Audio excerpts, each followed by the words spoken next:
This week's post is about the reconciliation process when you work with law firms. And I actually have embedded inside the article. So make sure you go down and read the article that's attached here, because I had a little fun with it. I called it Balancing the Books with a Beat. And it's got a little bit of a theme of rock and roll. And it's just a fun video. It's not very long. But if you're here and you're looking at the Accountant's Law Lab, maybe you just got your first attorney client, or maybe you've got a couple and you're really thinking, do I have this perfected? And I can tell you from experience that we've run into many law firms that we ask, do you have a three-way bank reconciliation process with the past bookkeeper or past accounting firm? And they'll say, oh yeah, we've got everything. She reconciled or he reconciled everything. And then when we ask for them to produce the documents to show the three-way bank reconciliation, it falls on deaf ears. They don't have the document that you need. And a lot of the states require it. They don't actually require you to file it, but they want you to have it at hand. If they decide to do a random audit or something like that, it's part of your compliance work. So you might be new to this and you might be thinking, well, what is a three-way bank reconciliation? I can't imagine. It's two ways. It's the bank and it's QuickBooks, right? Well, there is a third piece. And I've had this argument with a couple of clients. They only get a two-way bank reconciliation because they don't have that external software or used properly, I should say. Maybe they have it, but they're not using it properly. So the three-way is your, for example, Clio or lien law, the QuickBooks bank account and the associated liability accounts that must balance, and also the bank account plus or minus any transactions in transit, which you're going to have to call out. So that's your three parts.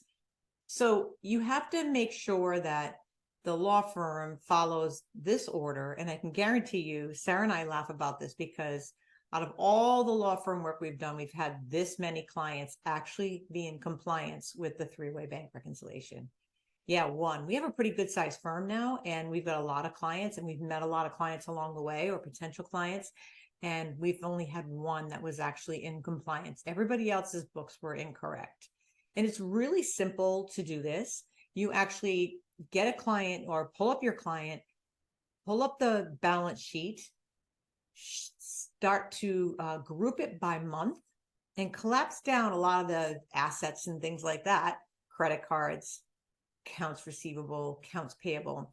Collapse it down so you see the bank account, that's the trust. Now, if they have multiple trusts, this is where you want to get that view where you've got a trust header saying trust accounts, and then the trust bank accounts are subbed underneath, because you want to see that total, but you also want to see it by bank. And then you want to drop into the liability account. When you get into the liability account, that's where you're going to look and see the total there. The total on the books in QuickBooks and the total of the bank account in QuickBooks that's been reconciled, they should equal. They should be the exact same number.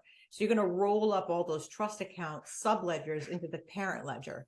And when you're looking at the total in the parent, that should equal the total in the bank account for its respective trust liability account. So if you have multiple banks, you should have multiple trust liability headers. All in all, you roll it all up like an accordion. You're rolling it all up, squeezing it together. It should all total the same. If it doesn't, something's wrong. And then you got to do this action where you actually go back prior year, sub-account it down, check every month, hopefully find that month where it did align, and then you'll go forward from there to correct it. There's so many reasons why this can go awry.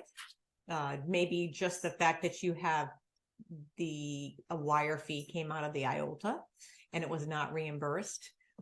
Even the interest in the IOLTA account, if it's not properly stated, maybe it got put in an expense account instead of the IOLTA client account. You have to make an actual sub-liability account for IOLTA interest, and it should be an in and out transaction or a clearing transaction, but sometimes the bank doesn't take it back. That's a whole nother issue there.